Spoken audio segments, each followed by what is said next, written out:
Hey peeps, it's Tripl-L, and today I'm here to bring you the 7 Deadly Sins, chapter 178, and also 177 because I missed talking about it last week, so I'm just going to do that today. And I'm actually kind of happy I waited because I think it'll be better just to talk about these two chapters together, because really there's not much happening in the chapters if you look objectively besides the big moment in 177 and now the follow-up and pretty much a setup chapter in 178.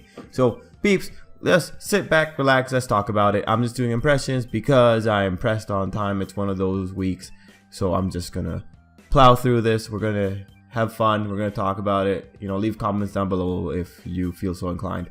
Okay, so 7 Deadly Sins, chapter 177. Let's talk about that first. That was pretty impressionant. It was a very powerful moment. Really, what happens in this moment is friendship doesn't get you far. It's a very powerless moment for Bond. It really shows, yeah, you can't really stop what's about to happen. And the sense of futility for a character, I think that chapter did a lot for the characters, because it's like, you can't help. Bond couldn't help. Everything he tried couldn't help.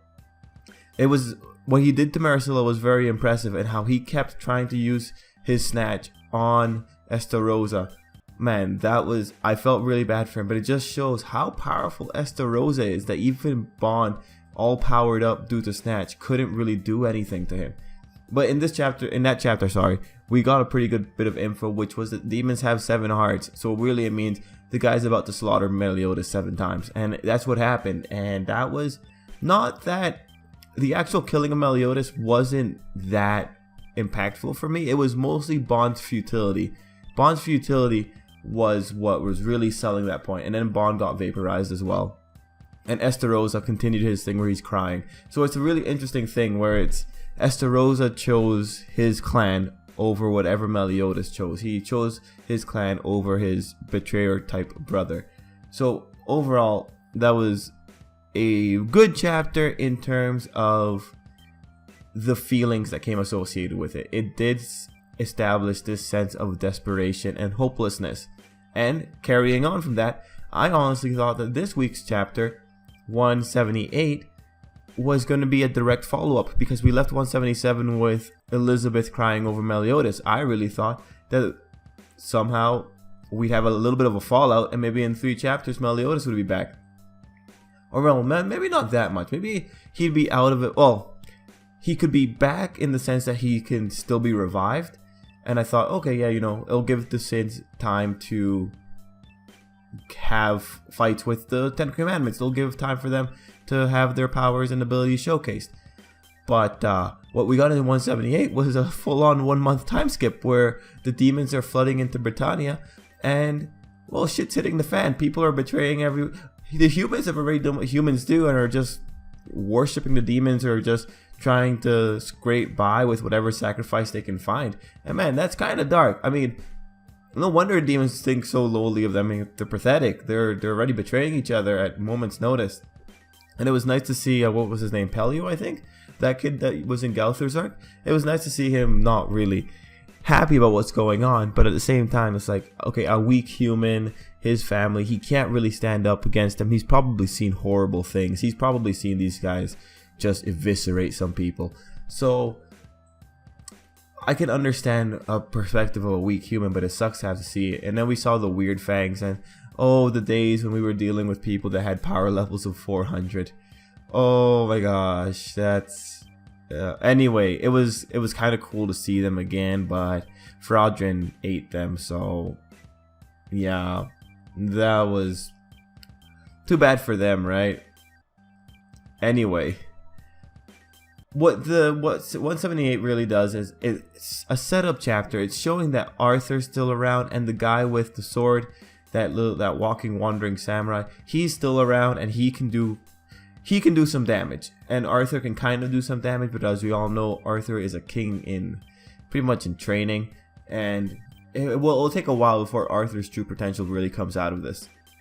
But regardless, it's good to see that there is still a front happening against the demons. And so we know that people on the level of the 7 Deadly Sins can probably make a difference, can probably do some damage. But in all honesty, if they're not around, they're probably off in hiding and training somewhere.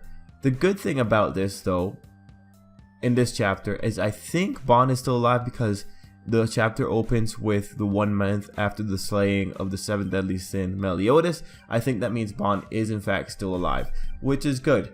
We all want Bond to be alive because we can't handle 2 sins dying. Anyway, I do think Meliodas is coming back. Let's see, let's make an estimate. How long will it take till Meliodas comes back? Let's say 30 chapters. Within 30 chapters, we'll have Meliodas back. I know 30 is a big number. It's 30 weeks of no Meliodas, but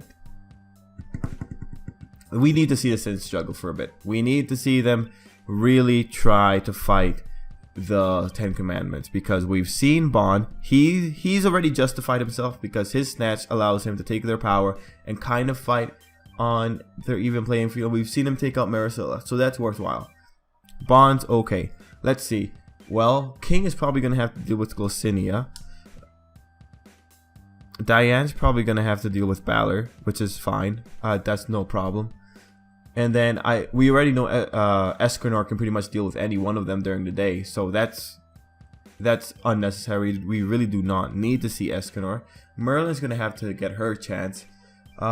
Elizabeth is probably going to get involved in some capacity. So yeah, I think overall we're down by 2 10 Commandments. We're down by 1 sin. There should be enough chance for everyone to get a decent showcase of their abilities compared to the 10 Commandments. And that'll be fun. I'll very much enjoy that. So peeps, that's pretty much it for me, because 177 was effectively a build-up for the Meliodas dying, and 178 is effectively a setup to show that the 10 Commandments are pretty much raping Britannia. That's what's going on. And they're having their way with it. Britannia just taking it. Britannia's like even kind of saying, hey, yeah, I kind of like this. It's really a messed up situation, but we'll have to see where we go from here. Yeah, that's it for me, peeps. So if you have anything to say, leave it down below. And till next time, have a good day.